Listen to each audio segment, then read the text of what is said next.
Britain. For over 100 years, the Templars concealed their activities, fading into the background until they were little known and little remembered. However, they did not cease to keep a firm grip on Britain.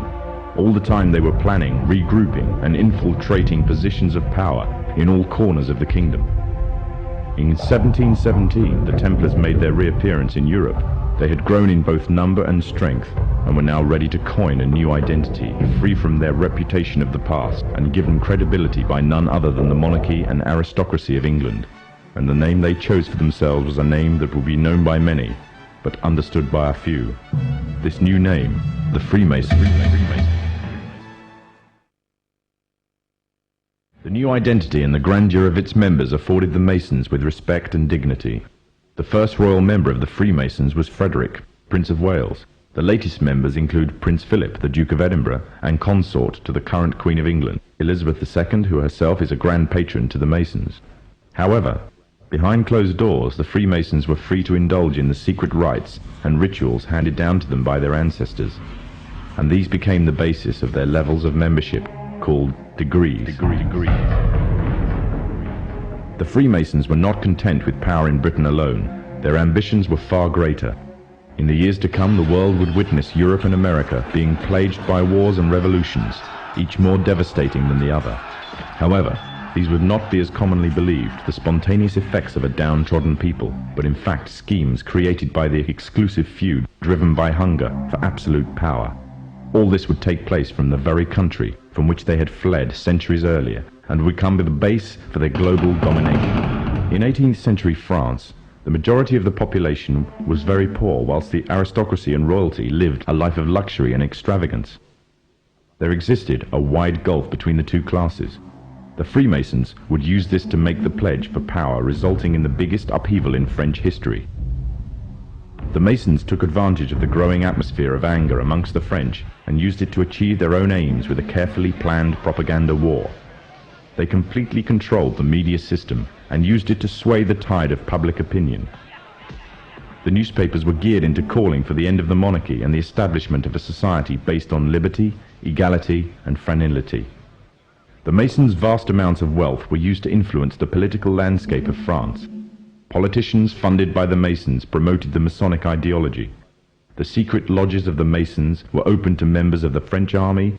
High-ranking officers and generals were indoctrinated to the Freemasons' way of thinking. With the people, the politicians, and the military of France under Masonic control, the Masons could finally strike. On the 14th of July, 1789, a group of people stormed the Bastille, a prison in Paris.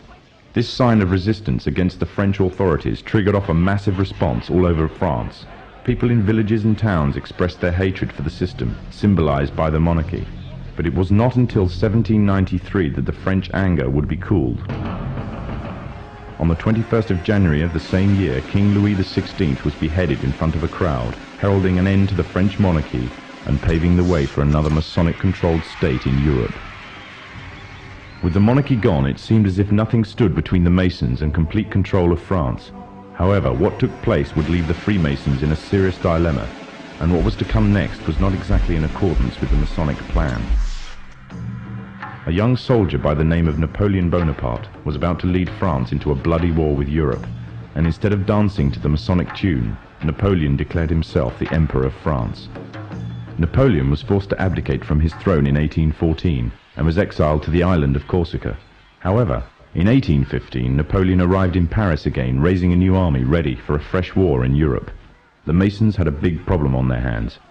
Britain and her Masonic allies could not afford to maintain a long-term war against Napoleon without risking bankruptcy. Help came from an unlikely source. Nathan Rothschild was the head of a leading banking family, but because of their status as Jews, they were forced to work from the shadows of others. Rothschild seized the opportunity to liberate his people and offered a loan, demanding in return recognition of the Jews as equals to their European counterparts, and the right to openly do business. If the Masons refused, the money could always go to Napoleon. The Masons had no choice but to accept. In 1815, British, Dutch, and Prussian soldiers landed in Waterloo, Belgium, where they met Napoleon's forces and defeated them. Napoleon was captured this time, never to return. France was finally under Masonic control. Although historians make little mention of the Masonic involvement in the revolution, the Masons themselves have to reveal their shadowy movements during this important period in history. In 1904, Marquis de Rosambo, a Freemason, said before a packed audience, "Freemasonry has worked in a hidden but constant manner to prepare the revolution. We are then in complete agreement that Freemasonry was the only author of the revolution, and the applause which I receive from the left, and to which I am little accustomed, proves, gentlemen, that you acknowledge with me that it was Masonry which made the French Revolution."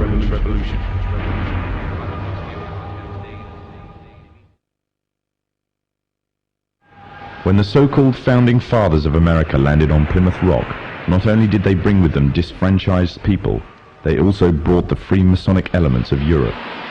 The injustices which the fathers of America were escaping from in Europe was also to be found in the new land, in the form of a tyrannical British regime. In order to gain complete dominance of the new state, the Masons used the same methods to gain control of France. Although the British monarchy was run by the Masons, the American War of Independence was a necessary action, and the people involved in the war were expendable for the Masons to fulfill their dream. Emotions of the people were manipulated into anger, and just like France, anger turned into war. This time, however, previous mistakes would not be repeated. The near defeat the Masons faced against Napoleon and his army in Europe taught the Masons a lesson. Any forthcoming leaders of the resistance must follow the Masonic agenda. The best way to do this was to ensure the leader himself was a Mason, and the leader who took the war to the British was none other than George Washington. On the 4th of July, 1776, the Declaration of Independence was made.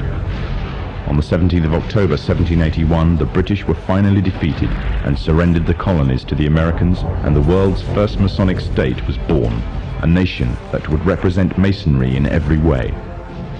A sign of the Masonic presence in America is plainly visible on the dollar bill, which carries a picture of George Washington, the first Freemasonic president in the world, and a picture of the Freemasonic symbol of the so-called all-seeing one eye.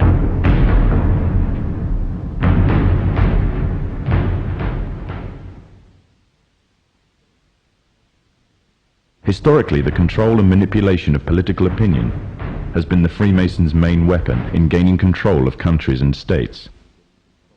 Once in control of the rulers and politicians of a country, laws and political structures could be changed in accordance with their agenda.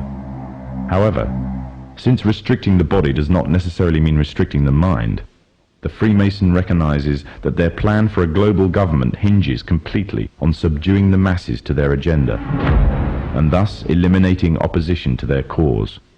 And the greatest threat to their plan, posing more danger than any army or law, is the threat of a free-thinking mind. In order to eliminate this threat and to achieve their objective,